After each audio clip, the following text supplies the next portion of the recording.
Here we go. Great, let's go. Damn it, this is so good. People are going, where have you gone? It's driving us mad.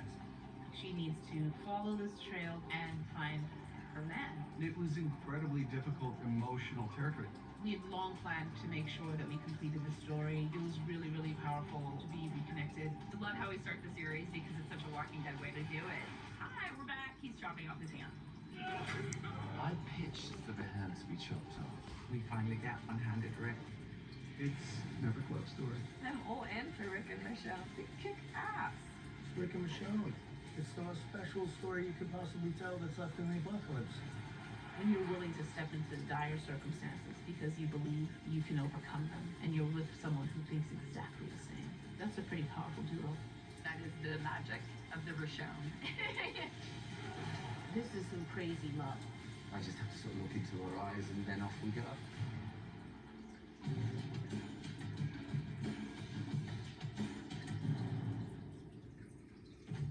How does it feel to be back in the Walking Dead universe? You know, amazing. It's an epic love story with a lot of gore.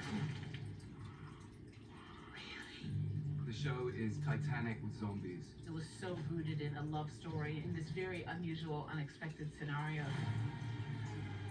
This is my last one. The last letter I write to you that you'll never see. Please, just know I tried. There's quite a lot of needles to thread in this story because we have two characters that left the mothership My name is Michelle. that we have to sort of catch the audience up to. I lost someone years ago. It's a very wonderful, rich storytelling process, which just allows you to really exercise every part of yourself, heart, soul, body, guts, and girded by great writing. It is a very, very cool journey to be back on. I couldn't get away. I couldn't get back to you. I love you. It has been a long time coming. We're talking 5-6 years, leaving breadcrumbs in shows across the Walking Dead universe. Things get in the way, COVID, all types of things, figuring out the right format for how it comes to the fans and comes to life again. It's always been a question we knew we needed to answer. What happened to Rick? Where did he go? Will Michonne find him? Each step we took, getting seeds of the world, Rick's departure, it was evolving as we went. Denai and Andy and I, we didn't want to stop telling the story. This is something that all three of us did together. You know, I've played this character for so long and sort of bent him and stretched him in so many different ways that he feels very, very familiar to me. But this is a different story that we're telling here. It's a different Rick. It's a Rick that a lot of people are going to feel surprised by, I hope. We have to get him to a place that is pretty broken and dismantled before the lovers meet each other. You spent the entire first episode with Rick. You haven't seen Michonne except in a dream. And then this crazy thing happens at the very end where he's shot out of the sky, and of course it turns out Michonne's in it. It's kind of amazing. At the start of the series, Michonne is on a very specific task. She needs to follow this trail and hopefully find her man. That drive in Michonne is huge. Her love and her faith won out and broke through. I got a call from Scott Gimple, and he asked me to design armor for Michonne. It's an incredibly distinct costume. Denai was very involved in making choices. I offered many options. By the time she saw it come to life, she was thrilled. I've always had a cape on Michonne. When I introduced her, she was wearing a big hooded cape. The studs that we incorporated come from the belt that she always used to wear, and the colors are just so quintessentially Michonne. Purple leather and all these beautiful colors that we introduced when we very first saw her. So I want to use all of those same elements that we've seen over all the years and bring it all into one piece. The dreads and the katana is the coolest combination of things I've ever seen in my life. If you could have an apocalyptic zombie set, that's it. It's great to be back into her body. It's reconnecting to this world and to the stakes and to the ways that I exercise that are the ways that her body moves and getting back into the fullness of her humanity. Michonne, what she's doing, traveling the world, looking for her lost love, believing he's alive, is inspiring. She has, from the very beginning, really believed that he was not gone forever and that he had not died. She is not letting this go until she either finds him or finds his dead body. Those are the only two options for Michonne.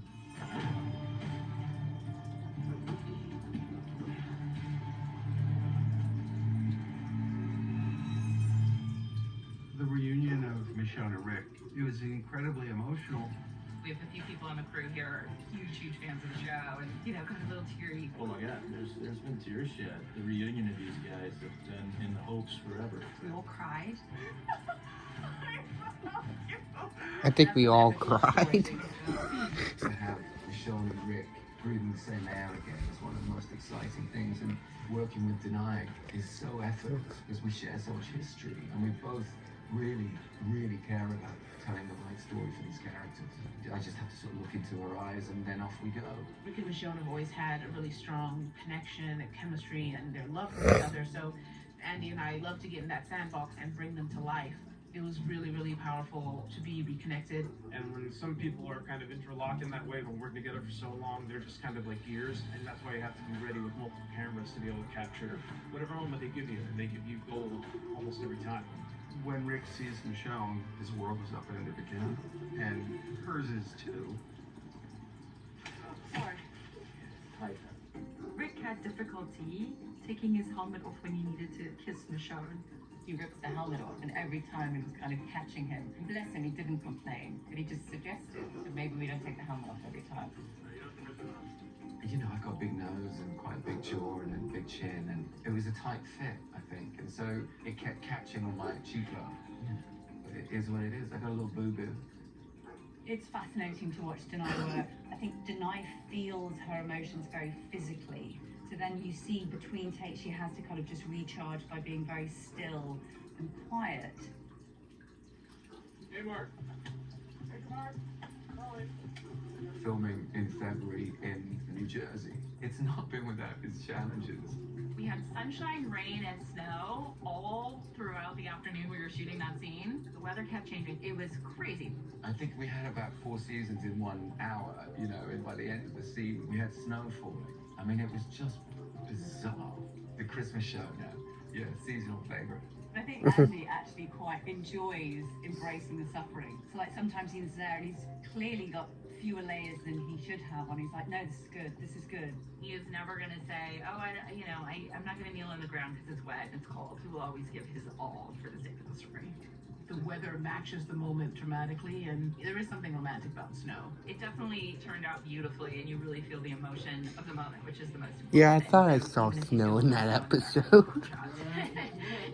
on, it's part of shooting outside. You just gotta keep going. And we take care of the story, we take care of each other, and we trust the process of how to find the story together. We captured something that was real and true. Once it's all put together, it will live up to the expectations of these two characters colliding so unexpectedly again in the world.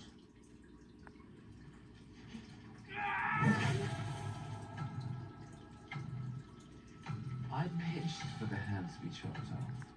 It was my call. Oh, wow. Andy's reaction was glee, and everybody else's was horror. It's such a Walking Dead way to start. Like, hi, we're back. He's chopping off his hand.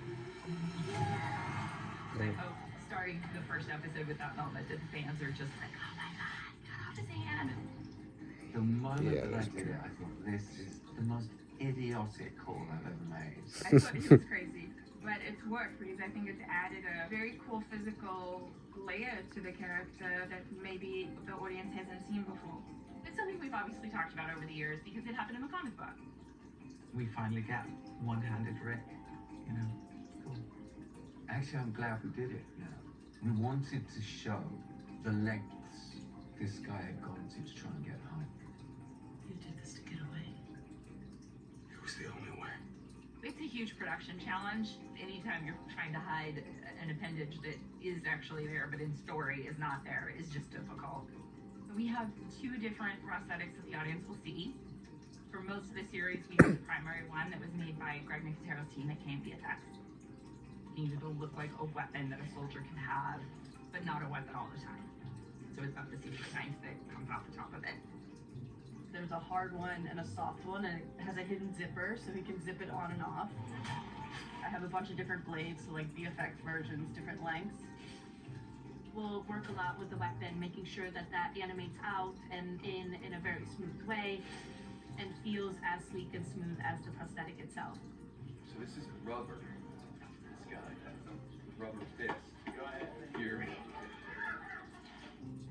The very first day on set, Andy was shackled and there was a key for it. She put this little key in the thing and it broke off. I panicked. And she went, oh my God, I'm fired. He was so sweet about it. He was like, it's okay, we'll figure it out, you know, it's gonna be fine. That moment, I went, I love this girl. That was our very first like interaction. He enjoys telling that story to everyone on the crew, which is great.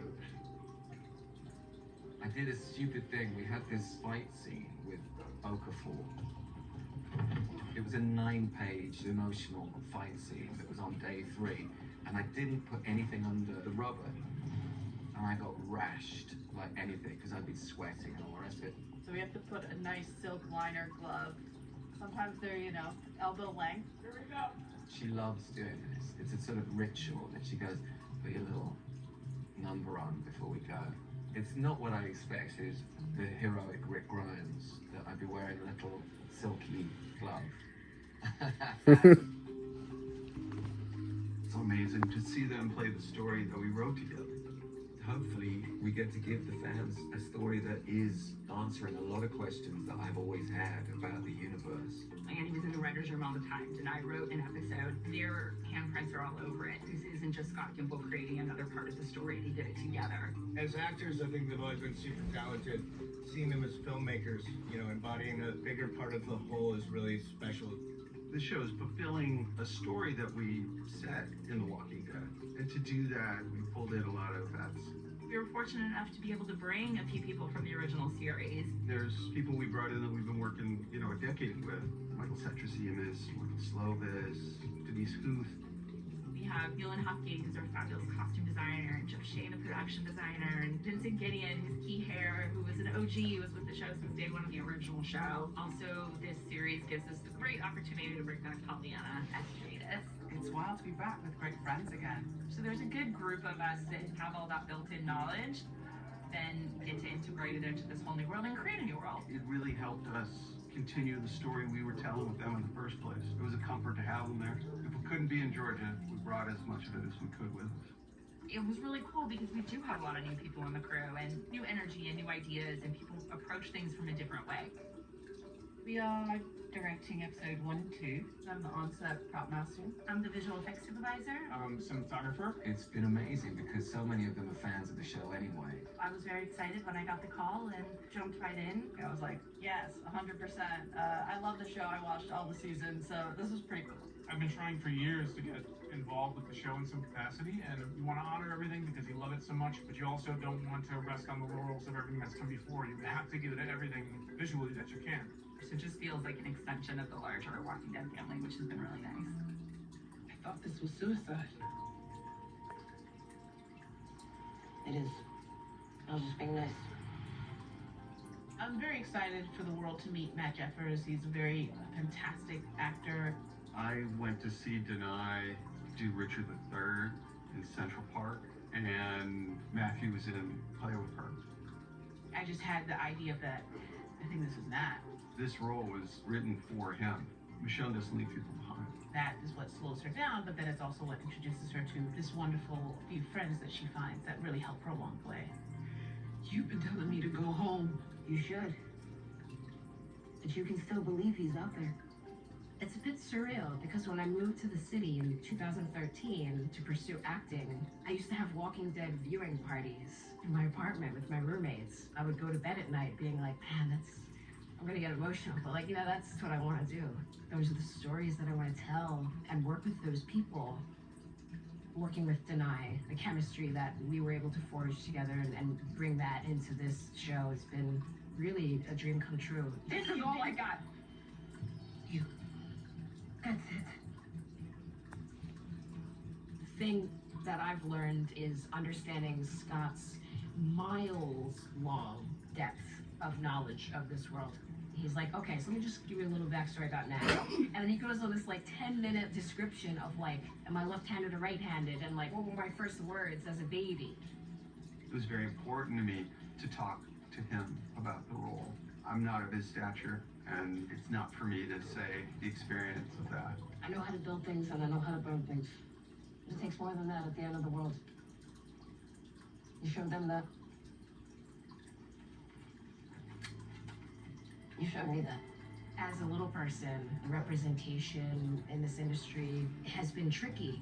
He's a great actor Cast too. in a world that wasn't built for him is at the same time very unique for me, and I think ultimately very universal for everyone who feels like they don't quite fit in this world. They have this rich and raw relationship, and he has great influence on her. Is it about wanting to see how it ends? I know how it ends. Those things guide her in very crucial moments later on. That first week of filming was rough, just because it was so cold.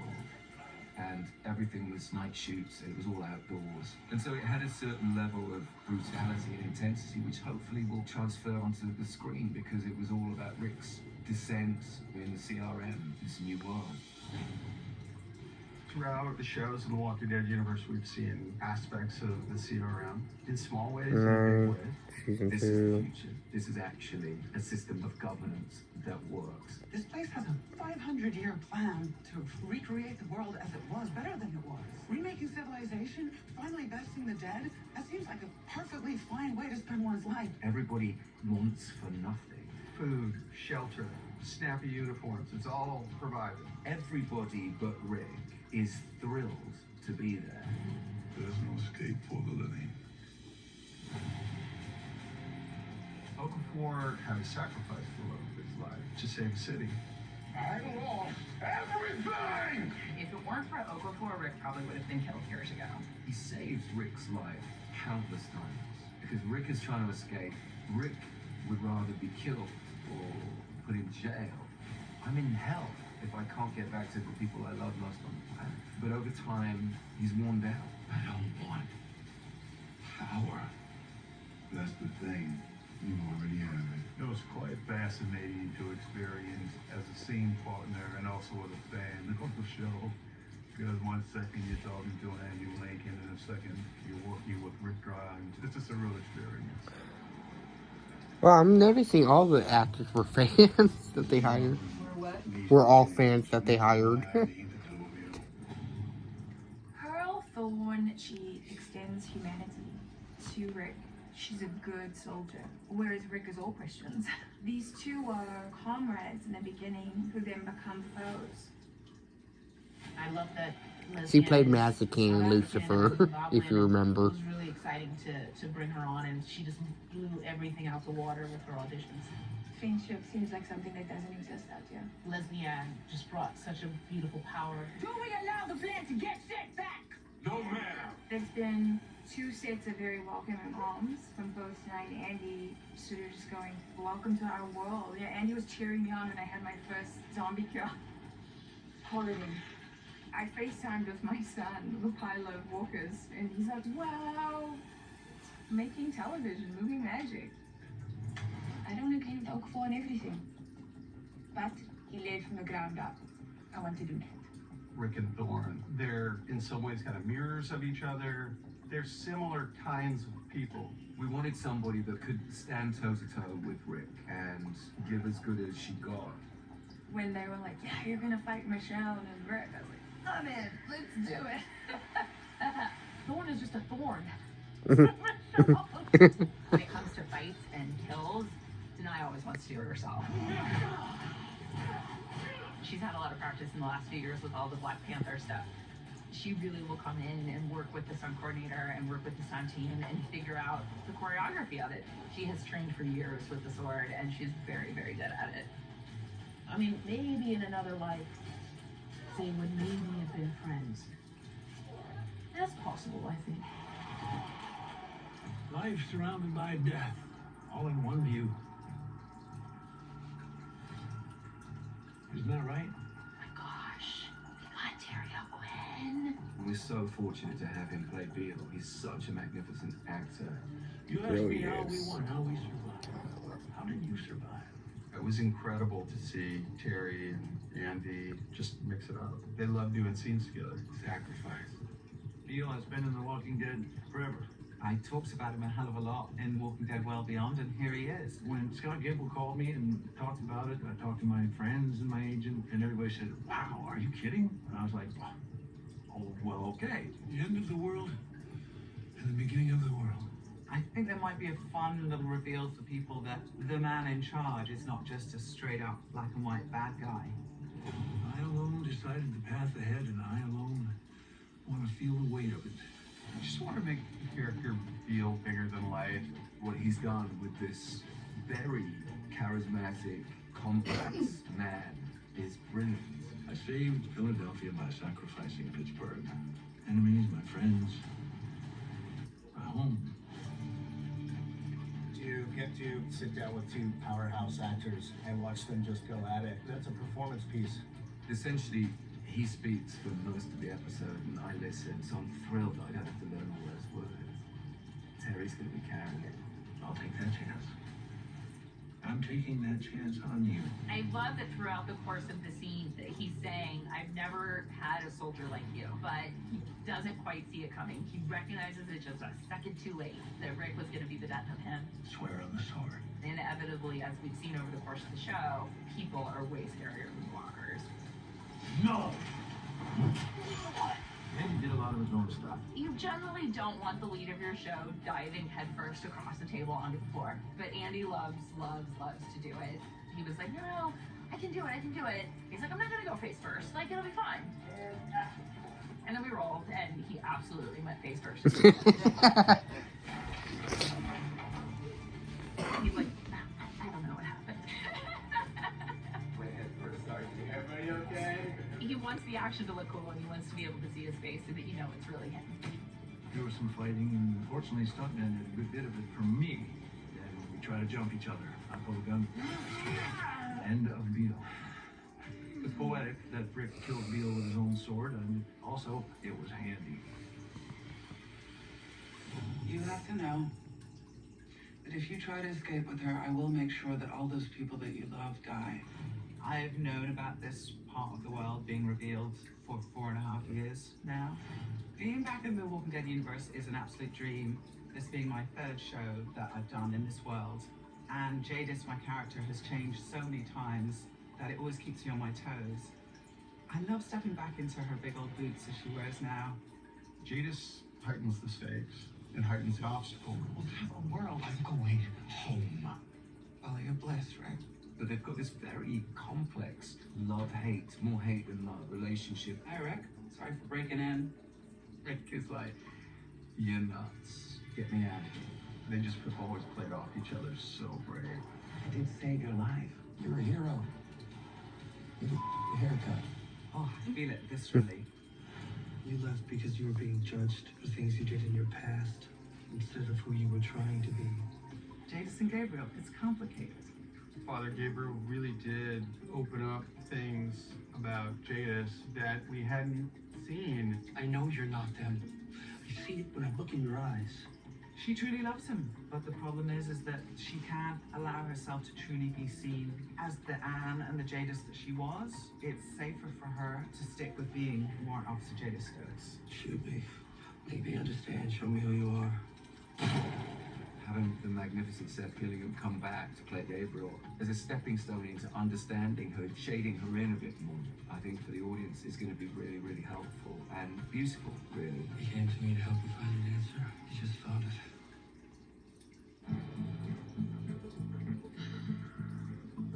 It happened a long time ago. One of the last times I tried to get home. One of the last times? There are so many unanswered questions that Michonne has. Rick's behavior is so erratic and bizarre and uncharacteristic and hurtful. He is mad that he is just as in love with her and loves her more than anything, but at the same time he's pushing her away. She's just receiving the hurt of that, because to her she can't fathom how they both live on the same planet and don't find every which way to be together. Even though they're together, they're not, because he's a soldier. They just have these sort of stolen moments and conversations and notes as he's trying to figure out how to get them away. All she sees is this is the place that kept Rick away from his family for all of these years. We will get away. The only time that she comes to know the extent of his wounds is when he doesn't go with her. I'm not coming. And if you don't go, you'll never get away. That is such a massive betrayal, and that I think really shows better than anything else how different they have become. He is in trauma. It's not that he doesn't love me or want to be with me, but there's a wound going on here. I said that if you love me, you go. It's hidden behind emotional disconnection and numbness. He's lost his hand, but he's lost much more than that. And he's lost a certain perspective and an ability to go into things with a certain fearlessness. It's unthinkable to Michonne to see Rick this way. It's a point of anger. She faces him and starts to see his position in this army and how he seems to be embedded in it in a way that he's not able or willing to leave. And that's when she sees there's a lot going on here. He's so terrified by the CRM and what they're capable of that it's changed him.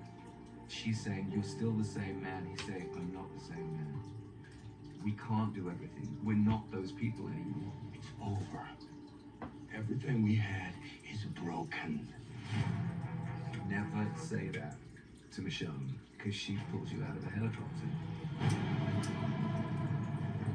Rick is trying to push Michonne away in any way he can because he truly believes she is in danger. He'll break her heart as long as she stays alive. So he comes at her with both barrels. But again, it's Michonne. Not a good idea.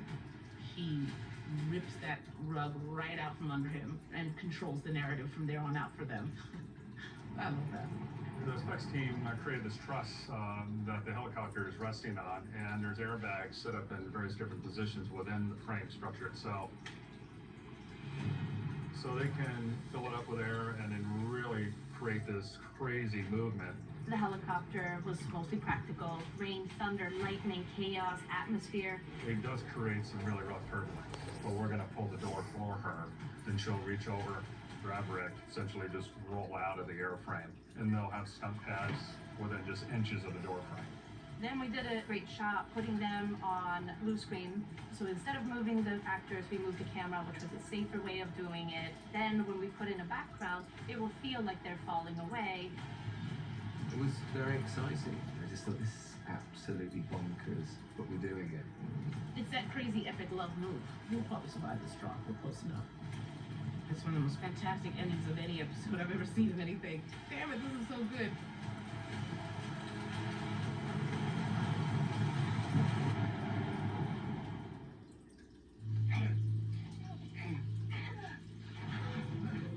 We have two people who are not in a good place with each other, who aren't even talking to each other.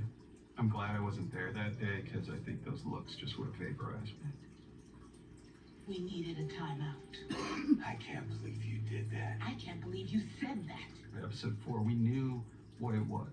It was the reckoning of their relationship. And tonight is like, yeah, I'm writing that one. She had an expectation of what their reunion would be, and he is not meeting that expectation. So much of the dialogue I didn't know she coming wrote out that is what is episode. internally going on with these characters, and of course she knows her character better than anyone. This episode is the chance to get into just the two of them together and who are they right now in this time and place, and where do they go from here? Do you still love me? Always. I've never stopped loving you. Denai is an Obie-winning playwright. She's incredibly accomplished as a writer. And it was incredibly difficult, emotional territory. What did you say? Everything we have is broken? I tried everything. I wrote that episode, and Gimple was like, she's the showrunner of that episode. I wanted to defer to her vision, and that goes straight through post. Like, she handled this episode, and she was my boss. It was an interesting changing of hats. I'm busy directing how things look and feel in the episode, as well as jumping it back and forth into my character. You won't come home with me? I don't want to do this. I have to. It was actually really, really great to step into the space and to see the sort of modernity of the apartment and the aesthetic. Those are all things I had very clearly on the page. was one of my faves growing up. I thought I was meant to be a writer for a while there. Here we go. Add energy, add action. We had the good fortune of having Michael Slovis, one of the great directors, captaining the ship. He dealt with it with such care and reverence. I try to tell the story organically and honestly. I spend a lot of time pre-visualizing, coming up with plans, coming up with storyboards, speaking to all the departments so that on the day when we get here, it goes as smoothly as possible. I was very specific about wanting him to be the director of the episode I wrote. He was beautifully collaborative. You know, there were all types of details we were hammering out the whole time while dealing with massive themes and tone and pivotal moments that had to be exacted a certain way and intimate moments and how to shoot them. It is the reunification of Rick and Michonne, and I knew that that was going to be exciting and emotional. Why did you come after me? You know why? Say it. You're the love of my life. It was great to be in there, and it was sad to see it get all destroyed because it was kind of this cocoon for them to figure themselves out. And it sort of like then completed its purpose and fell to dust. We're getting out of here. And we wanted to show this kind of incredible cohesion and the badassery of them kicking ass and as they exit the apartment block before it falls. We flew at a helicopter outside of the apartment just to show the action of shooting the missiles. And then when we go into post, we want to make sure that the VFX are as invisible as possible. And you see that fun and the return of these two characters. Stick shift. At the end of the story, they are in a really good place. We can make this whole damn world ours if we want to. Yes, we can. Probably should have ended it right there and everything would have been cool, but this is The Walking Dead. Rick and Michonne think they finally gotten away. They're united. They're together. They're kind of having the best time ever. And then, of course, they wake up and there's Jadis at the foot of the two guys. I can't wait for Michonne to be eye to eye with me and actually kicking my ass. We never got to do anything physical together before. No!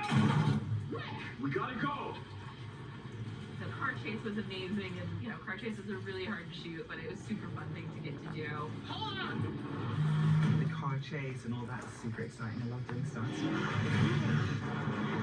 Having that pod car with the driver on top, so you could have Rick and Michonne in the car, and you don't have to worry about Denai actually driving. They loved it. Andy was having the time of his life. He was like, "This is the greatest thing ever." We don't get to do car chases too often in The Walking Dead. It was a pretty good one.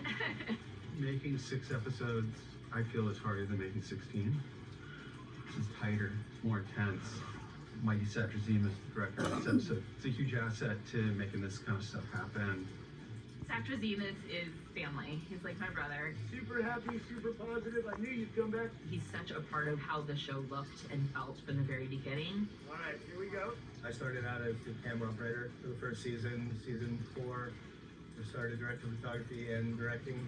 Moved over to Fear, kept directing The Walking Dead up to season 9, and I'm back now to finish this story. Full circle.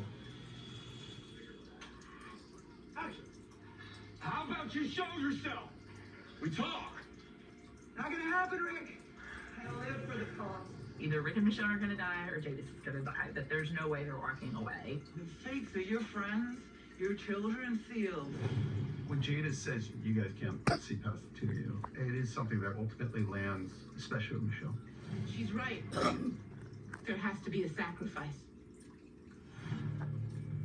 It was really fun to get them all in the same room. Denai and Pollyanna get to do these big meaty scenes together. Man, when I was in preparation to be on the show all those years ago, Denai's character of Michonne just stood out for me so strongly. Like, I love her. The final moments of 105. It's a really incredible set built by Jeff and the rest of the art team. I wanted to create this little maze and kind of ground it and found it in some kind of past reality. I decided to put it into more of a museum visitor center, so taxidermy was a big element. We shot it to make it look as epic and as labyrinthian as the intention of the scene is supposed to be. I was lucky enough to learn that Jadis was going to die before I read the script. Andy told me I was going to die. And it's weird because you enter the Walking Dead universe knowing that you're going to go. Jadis' death is a very Walking Dead classic kind of death. Drop it. There's emotion, There's conflicted choices that have been made. Double cross me before I double crossed you. It's very cool that Jadis gets bit. Special effects makeup did a great job with the newly fresh walkers as well as Jadis's wound. There might be some VFX enhancements that we will do, maybe a little bit of additional blood that we want to add. It was very intense as is. Pollyanna had about 3 pages of dialogue while she's dying. And I knew if I didn't kill you all, somehow, someway you come.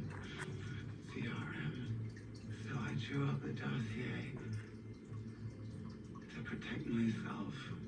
Pollyanna acted the hell out of the scene, and they're such gracious and generous actors. You kept us alive for a reason. They just kept giving to each other, like take after take. You just try to honor that with your cinematography in terms of keeping it real. You told Gabriel you wanted to marry her. It says a lot that she gives Rick the ring. How did you? She was doing the best she could with what she had. The end of my story. She's not just bad guy, she's a lot more interesting than that. Go ahead. And then I did get emotional with that her death, I'm not gonna lie. Even though I hated her. I think I'm still processing. Yeah, I did. Mm-hmm. But man, she made it through a long way. I think she just played the character so well. Mm-hmm. Separated by time and space. In a world Yep. where it's impossible to go a few miles without experiencing danger. Us against the world. And they found each other, impossibly, and they themselves as individuals are not powerful enough. But when they find each other, they do find their power together. When you're willing to step into dire circumstances because you believe you can overcome them, and you're with someone who thinks exactly the same, that's a pretty powerful duo. Together, the whole damn world.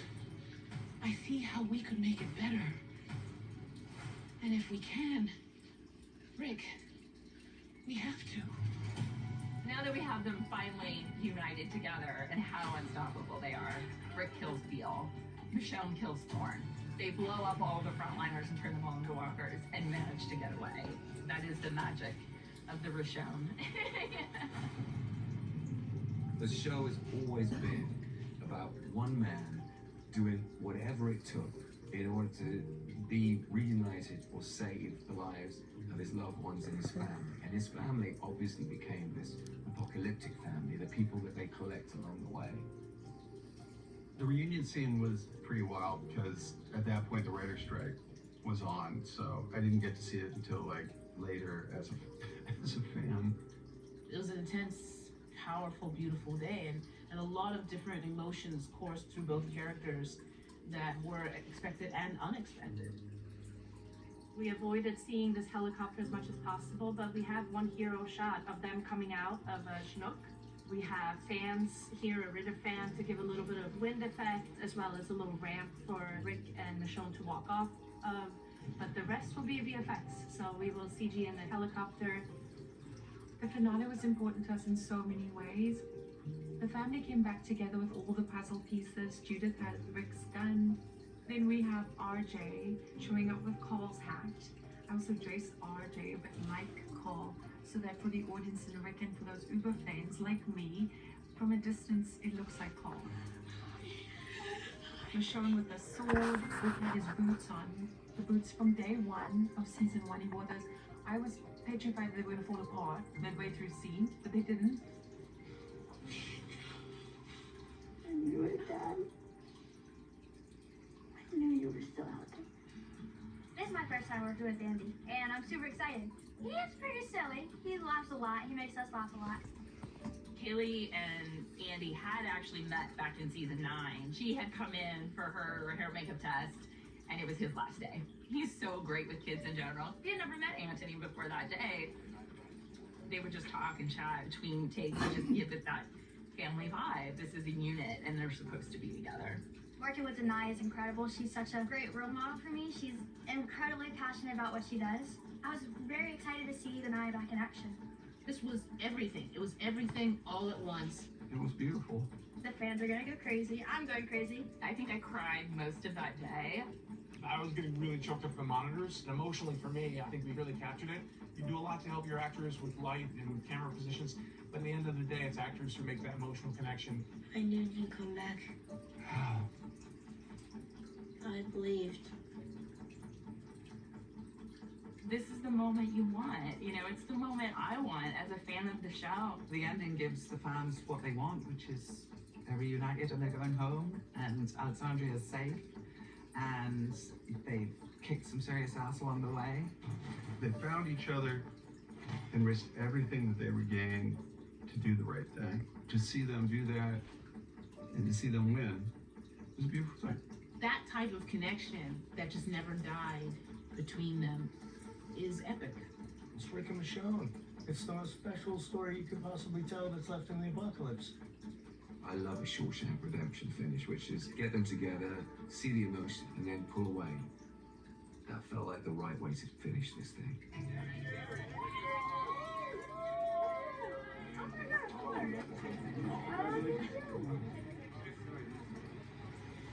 Robert Curtin had initially pitched the comic as the zombie movie that never ends, and that's what we're doing. Seeing the Walking Dead universe expand the way it has, and the way it continues to expand is incredible. It's what I was hoping for. There's a lot of ways to continue the Walking Dead story. Whether or not we'll ever see Rick Grimes or Michonne again on your television, I can't say for certain. But for right now, this is the happy ending that we all wanted them to have. There's something powerful and hopeful in it. It's the same story. It's one continuous story that began with a man waking up 3 weeks into the apocalypse, half dead, looking for his family, and bookends with him finally being reunited with his loved ones. That was fantastic. I kind of got emotional during that. Yeah, I did too. I almost started tearing up. Yeah. Kids. Yep. And they're right, it was kind of like a book ending.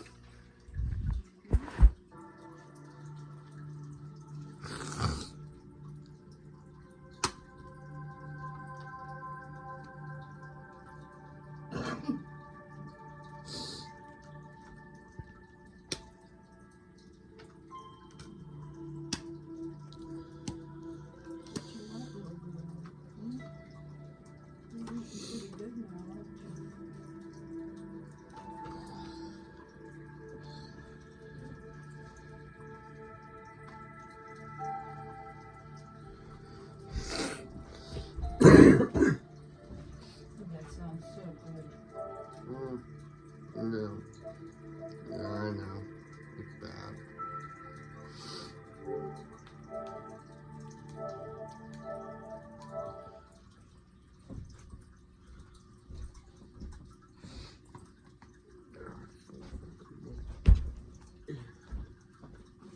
What'd you do? Turned it off. Okay. That was it. Turn it up. Where you at there? I can only one picture. Hold on just a second. I think I'm watching Dubai.